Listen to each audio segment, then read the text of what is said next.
Question का answer तो आ नहीं रहा, अब इसका आंसर कौन बताएगा मेरे को? क्या जो मेरी प्रेप प्रोवाइडर है मैं उनका वेट करूं अब नेक्स्ट डे या फिर 1 वीक तक कि वो मेरे को आंसर बताएं? So hey guys, welcome back into my channel. क्या आप भी सीएफए की प्रिपरेशन कर रहे हो और डाउट्स कैसे सॉल्व करें उस चीज से परेशान हो चुके हो? क्योंकि सारे के सारे प्रेप प्रोवाइडर्स हम लोगों को आंसर तभी करते हैं जब उनके पास टाइम होता है या फिर उनका जो स्पेसिफाइड डाउट सॉल्विंग वाला डेट होता है ना? तो यार इस टाइम में तो मैं अपने डाउट से भूल जाऊंगी, फिर करूं क्या मैं? तो फिर अगर आप भी सीएफए की ऑनलाइन क्लासेस ले रहे हो तो ये वाली प्रॉब्लम आप सभी के साथ आती ही होगी कि यार हम लोगों को बहुत ज्यादा डाउट्स आ रहे होते हैं, लेकिन आखिर सॉल्व करेगा कौन? हमको ऐसा कौन बंदा होगा जो हेल्प करेगा कि यार मेरा डाउट एकदम A to Z सॉल्व हो जाए? क्योंकि यार जब मैं भी अपना सीएफए लेवल 1 दे रही थी, मुझे सबसे बड़ी दिक्कत यही आई थी कि मेरे डाउट सॉल्व करने के लिए मेरे पास एक अवेलेबल पर्सन था ही नहीं। तो मैं क्या करूं इस पॉइंट इन टाइम पे? हो सकता है कि आप ग्रुप स्टडी कर रहे हो या फिर आप अपने स्टडी पार्टनर के साथ पढ़ रहे हो, लेकिन यार वो वाला जो पर्सन है वो भी हर एक बार अवेलेबल है आपके क्वेश्चन का आंसर देने के लिए, वो भी जरूरी नहीं है। और रही बात प्रेप प्रोवाइडर्स की, या उनका तो एक पर्टिकुलर डे होता है डाउट्स भेजने का और फिर वो आंसर देंगे, या फिर आपको वेट करना पड़ेगा जब भी उनके पास फ्री टाइम होगा ऑनलाइन क्लासेस में। अगर आपकी ऑफलाइन क्लासेस है तो तब भी थोड़ा बेटर हो जाता है, एटलीस्ट आप 1 to 1 तभी के तभी क्वेश्चन पूछ सकते हो। पर यार हम लोग तो mostly 90% of the students online ही पढ़ रहे होते हैं, तो ये वाली प्रॉब्लम कैसे सॉल्व होगी? तो गाइस हम लोग इधर यूज करेंगे एआई टूल्स, ठीक है? अब एआई टूल्स मेरे को काश ये वाली चीज ना तब पता होती जब मैं अपना सीएफए का लेवल 1 कर रही थी, सो दैट ये वाली चीज मुझे बहुत ज्यादा हेल्प करती। लेकिन मैं ये वाली सारी चीजें ना सीएफए लेवल 2 में यूज कर रही हूँ। तो guys without do let's get into the video, जहाँ पे अब हम एआई टूल्स के बारे में बात करेंगे जो आपको सीएफए की प्रिपरेशन में as a teacher, friend, doubt solver, prep provider, मतलब हर एक चीज में ऑल इन वन टाइप्स का आपकी हेल्प करे। तो गाइज मैं आगे बढ़ूं उससे पहले हम लोग ना एआई के थोड़े से फायदे की बात करें। तो गाइज अगर आप एक चीज नोटिस करोगे तो यार हम लोग ना एआई को यूज कर सकते हैं समराइज करने के लिए, राइट? अब यार अगर आपने बहुत बड़ा पैराग्राफ देखा, आपने उसको पढ़ा ही नहीं खुद से, आप सीधा गए और आपने डाल दिया समराइज करके, तो यार आपने जो पूरा का पूरा पैराग्राफ है एटलीस्ट फर्स्ट रीडिंग तो उसकी हमें पढ़नी चाहिए ना। अगर मैं यही सेम चीज अपने नेक्स्ट रिवीजन के टाइम पे कर रही हूँ, that's totally fine, but don't you think आप अगर पूरा का पूरा A to Z अगर आपने कोई एक आपको चैप्टर पढ़ना, पूरा का पूरा अपना उसका कॉपी किया टेक्स्ट और पूरा का पूरा उसका समराइज नोट्स बनवा रहे हो, do you think is it worth it? नहीं ना। तो यार आपको थोड़ी चीजें हैं, एआई को ना आपको स्मार्टली एफिशिएंटली यूज करना पड़ेगा। ऐसा नहीं होना चाहिए कि हम एकदम ही उस एआई के अंदर ही घुस जाएं और एआई हमको रूल करने लग जाए, प्लस हम लोगों को जो काम खुद से करने चाहिए रिटेंशन के लिए वो भी हम एआई से ही करवाने लग जाए, बिकॉज यार एग्जाम आपको देना है, एआई को नहीं देना है, राइट? तो ये सब चीजें हैं। अब एआई को बहुत ज्यादा ना एकदम आपके ऊपर ओवरबर्डन नहीं होने देना। तो गाइज अगर हम फायदे की बात करें तो यार ये आपको समराइज नोट्स में बहुत ज्यादा हेल्प करता है। नेक्स्ट आपको ये निमोनिक नोट्स में हेल्प कर सकता है। निमोनिक नोट्स मतलब सीधा माइंड मैप्स, ठीक है? माइंड मैप्स के अंदर आपको ये बता देगा कि इस टॉपिक के अंदर आपके ये वाले टाइप्स हैं, ऐसा ऐसा, आपको थोड़ा विजुअल फॉर्मेट में वो सब चीजें अवेलेबल रहेंगी, ठीक है? साथ में निमोनिक नोट्स में आपका ये भी चीज इंक्लूडेड होती है, लेट्स से आपने हम लोगों का ये जो 7 स्टैंडर्ड्स होते हैं हम लोगों के सीएफए के अंदर, let's say professionalism, integrity of capital markets, duties to clients, duties to employers, investment analysis, conflict of interest, responsibilities as a CFA member of candidate. अगर आप इसको ना ऐसे याद करो, PIDDICR कहने का मतलब PIDDICR, ठीक है? तो अगर आप इसको इस वे में याद कर सकते हो, जहां पे आप ऐसा याद करो कि यार प्रियंका को ईदी दी किसने दी? सीआर ने दी। अब आपको पूरा का पूरा जो 7 आपके स्टैंडर्ड्स थे आपको 2 मिनट में याद हो गए। इसी चीज को हम कहते हैं निमोनिक नोट्स। जो मैंने अभी आपको बताई तो मैंने अपने वे में याद करने की कोशिश की थी जब मैं लेवल 1 लिख रही थी, सो दैट यार क्योंकि यार हमारे पास इतनी सारी चीजें होती है ना याद करने के लिए, जब तक आप अपने सारे सेंसेस यूज करके और उसको बहुत ज्यादा रिटेंशन वे में याद करने की कोशिश नहीं करते ना, पक्का भूल जाओगे। तो ये सब चीजें हैं यार जो आप एआई के थ्रू थोड़ी हेल्प ले सकते हो। आपको वो अच्छे निमोनिक नोट्स जहाँ पे आपकी मेहनत लगती है वो सब चीजों में वो आपको फायदा कर सकता है, ठीक है?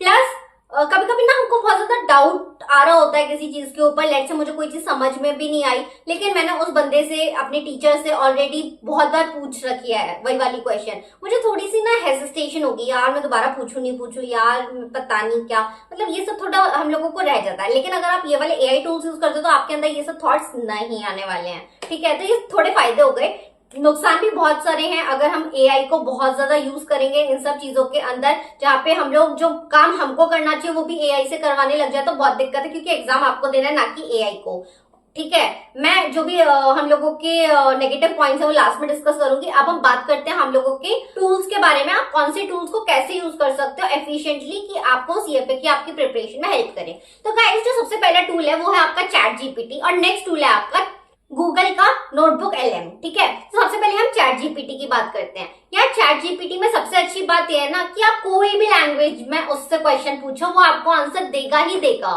ठीक है।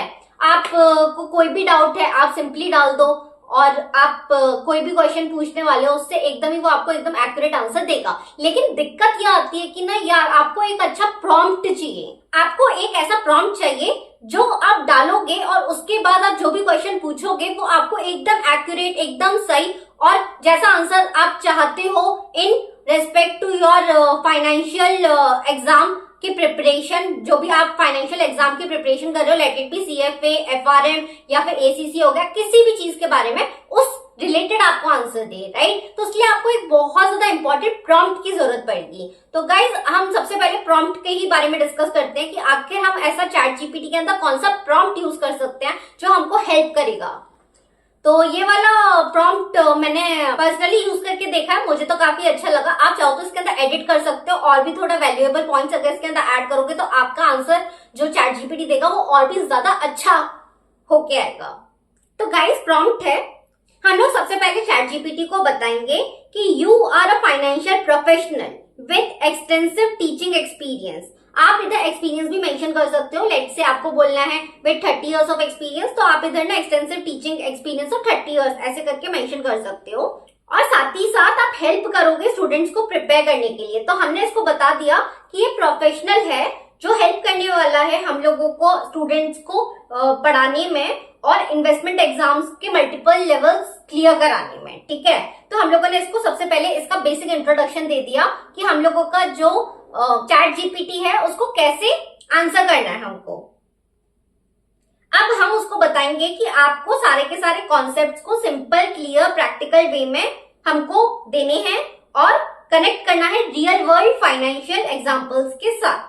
Your style includes step-by-step explanations, memory aids and easy techniques wherever possible. और अब मैं आगे उसको बताऊंगी कि मैं जब भी तुमसे कोई भी क्वेश्चन पूछूं, you should provide me with a direct answer and a concise answer. मतलब छोटा आंसर देना और डायरेक्ट आंसर देना, घुमा फिरा के मेरे को आंसर मत देना।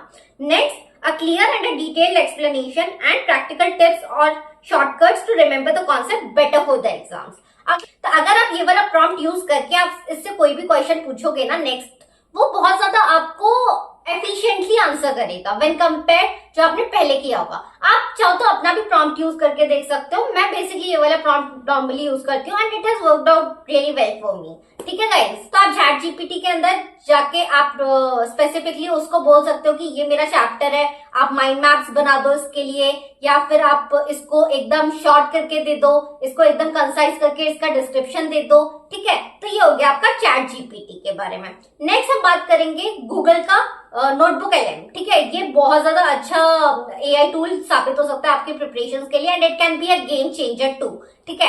तो इसके अंदर ना सबसे बड़ा फायदा आपको क्या होता है ना, अभी आप अगर ChatGPT से कंपेयर करोगे तो ChatGPT आप कोई भी क्वेश्चन पूछोगे ना, वो अपना सारा का सारा नॉलेज कहाँ से लाता है, क्रोम डेटा से लाता है या फिर वो ब्राउज करके कहीं से आपको डेटा लाके देता है। इधर क्या होगा, आप ऑलरेडी अपना जो भी आप इधर अपना डेटा शेयर करोगे, लेट से आपको चाहिए कि जो भी अब आपका AI टूल है वो आंसर दे, वो आपके पूरे मटेरियल से जो भी आप डेटा प्रोवाइड कर रहे हो उससे ही दे। लेट से आपका एक चैप्टर है, ठीक है, लेट से हम लोग टाइम वैल्यू ऑफ मनी पढ़ रहे हैं CFA के अंदर, ठीक है। अब आप क्या करोगे, CFA का जो आपके पास टाइम वैल्यू ऑफ मनी का PDF है, आप उसको अपलोड कर नोटबुक LM में, फिर वो पूरा का पूरा जो डेटाबेस आपने भेजा है, जो आपने अपलोड किया है, अब आप उससे जो भी क्वेश्चन पूछोगे ना, वो उसी डेटाबेस के बेसिस पे आपको आंसर देगा। वो कहीं और से ब्राउज नहीं करने वाला। अब उसका मेन सोर्स से वही है जो आपने दिया है। तो इस वे में ना ये आपकी बहुत ज्यादा हेल्प कर देता है। और ये माइंड मैप्स और आपके लिए दूसरी चीजें करने में भी बहुत ज्यादा हेल्प करता है।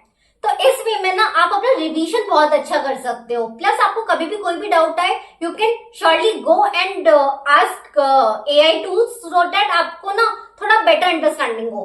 अब हम बात करते हैं इसके नेगेटिव पॉइंट्स की। यार देखो, ये आखिरकार है तो मशीन ही, ठीक है। अब ये एकदम सही आंसर दे रही है, एक्यूरेट है एकदम ही 100%। हम इस चीज की गारंटी नहीं ले सकते, क्योंकि ये है तो मशीन ही। हो सकता है कि कुछ गलत आंसर दे दे, क्योंकि यार ये सब चीजें अभी से डेवलप हो रही हैं, एकदम डेवलप्ड नहीं है, राइट। तो यार हम लोगों को एक कॉन्शियस रखना पड़ेगा, एक हमको ओवरव्यू रखना पड़ेगा। हम लोग जो भी देख कर रहे हैं, जो भी हमको आंसर्स आ रहे हैं, हमको चेक करना ही पड़ेगा कि वो ठीक है कि नहीं। इसका मेथोडोलॉजी एकदम ही आउट ऑफ द सिलेबस या फिर एकदम ही अलग तो नहीं है, कुछ गलत तो नहीं बता रहा है। तो ये सब थोड़ा चेक करके रखना पड़ेगा। बट इन सब वे में अगर आप करोगे तो आपको बहुत ज्यादा हेल्प हो जाएगी। सो गाइज, ये सब करने से हमको दो फायदे होंगे। सबसे पहले यार, AI is the new future. तो हम लोग थोड़ा थोड़ा करके इस वे में AI सीखते रहेंगे। हम लोग थोड़ा थोड़ा जो प्रॉम्प्ट्स डाल रहे हैं, थोड़ी थोड़ी हमको प्रॉम्प्ट इंजीनियरिंग की थोड़ी थोड़ी बेसिक आइडिया आएगी। प्लस हम लोग अपनी प्रिपरेशंस को थोड़ा इजी बना पाएंगे। So guys, I really hope आपको ये वाली वीडियो अच्छी लगी होगी। अगर अच्छी लगी है तो जल्दी से जल्दी इस चैनल को सब्सक्राइब कर लो। और वेट क्या कर रहे हो, अपने उस दोस्त के साथ शेयर कर दो जो बेचारा परेशान हो रखा है CFA के डाउट्स या फिर फाइनेंशियल एग्जाम्स के डाउट्स की वजह से। So guys, I really hope आपको मजा आया होगा। एंड गाइज, अगर आप भी ये सारी चीजें इक्विटी रिसर्च एनालिस्ट बनने के लिए कर रहे हो, जैसे मैं CFA इक्विटी रिसर्च एनालिस्ट बनने के लिए कर रही हूँ, ठीक है। तो अगर आप भी इंटरेस्ट रखते हो इस वाली प्रोफाइल के अंदर, तो मैं इक्विटी रिसर्च एनालिस्ट का चैलेंज ले रही हूँ, जहाँ पे मैंने ऑलरेडी 24 डेज कंप्लीट कर लिए हैं। If you are interested, you can go and watch them as well. So I will see you guys in the next video. And हम लोग next financial modelling equity research analyst challenge के अंदर शुरू करने वाले हैं। So I will start with that from tomorrow. I hope you guys enjoyed this video, and if you really did, please comment down कर देना so that it motivates me a lot. And अगर आपको prompt चाहिए ना guys, तो मैं आपको description में डाल दूंगी, आप वहीं से यूज कर सकते हो। I will see you guys in the next video. Till then, take care. Bye.